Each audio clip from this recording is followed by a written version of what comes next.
இந்த காணொளியில் விசித்திரமான கடற்குதிரை தனது தோற்றத்தால் மட்டுமின்றி அதிசயமான உடலமைப்பாலும் தனித்துவம் பெற்றது பற்றிப் பார்ப்போம். கடலில் வாழும் கடற்குதிரைகள். நீலக்கடலின் அடிக்குள் சில விசித்திரமான உயிரினங்கள் வாழ்கின்றன. அவற்றில் ஒன்றாகும் கடற்குதிரை.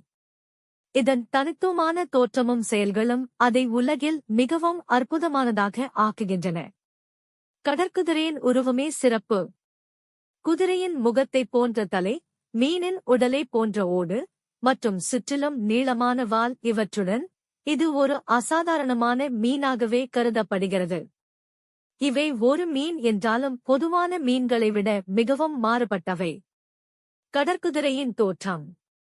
கடற்குதிரைகள் பலவிதமான நிறங்களில் இருக்கும். சில மஞ்சள், சில வெள்ளை, சில நீல நிறத்தில் காணப்படும். இவற்றின் உடல் மிகவும் நெகிழ்வானது, இதனால் கடல் ஆழங்களில் துள்ளி குதிக்கவல்லது. மேலும் அவற்றின் கண்கள் மிகவும் விசேஷமானவை.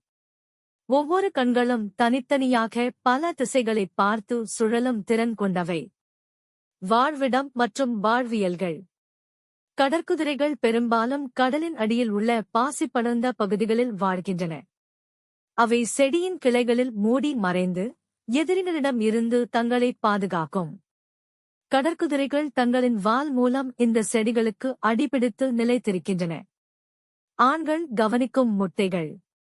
அதிசயமான விஷயம் என்னவென்றால், கடற்குதிரைகளின் ஆண்கள் மட்டுமே முட்டைகளை பாதுகாக்கும் பணியை மேற்கொள்கின்றன. பெண்கள் முட்டைகளை ஆண்களின் மடிப்பை போன்ற சிறப்பு பையில் வைக்கின்றன. அந்த முட்டைகள் பாதுகாப்பாக உடைந்துவிட ஆண் கடற்குதிரைகள் கவனித்து பராமரிக்கின்றன. இதுவே கடற்குதிரையின் வாழ்க்கை முறையின் தனித்துவம். சிறப்பு உணவுப் பழக்கங்கள். கடற்குதிரைகள் கடலில் மிகச்சிறிய உயிர்களை மட்டுமே உணவாகக் கொள்கின்றன. அவற்றின் வாயில் பற்கள் இல்லாததால் அவை உணவை வாயால் சுருட்டி உட்கொள்ளும். இவை சுருட்டும் முறையில் உணவை உண்டதால் பெரிய உணவுகளை தின்றுவிட முடியாது. அபாயத்தில் கடற்குதிரைகள். எவ்வளவு அழகும் விசித்திரமும் உள்ள கடற்குதிரைகள் இன்று மனிதர்களால் மிகுந்த அபாயத்தில் உள்ளன. கடல்களின் மாசு, அதிகமாக துருவப்பட்ட மீன்பிடி மற்றும் அலைவரிசை மாற்றங்கள் ஆகியவை அவற்றின் வாழ்விடம் அழிக்கின்றன. குழந்தைகளுக்கு ஒரு பாடம். கடற்குதிரைகளைப் பற்றிய இந்த கதையை வாசித்த பிறகு குழந்தைகள் அவற்றை நேசிக்கவும் பாதுகாக்கவும் பிரேரிக்கப்படுவர். கடற்குதிரைகள் மட்டும் அல்ல, கடலில் வாழும் அனைத்து உயிர்களும் பாதுகாக்கப்பட வேண்டும் என்பதையும் இக்கதை உணர்த்துகிறது.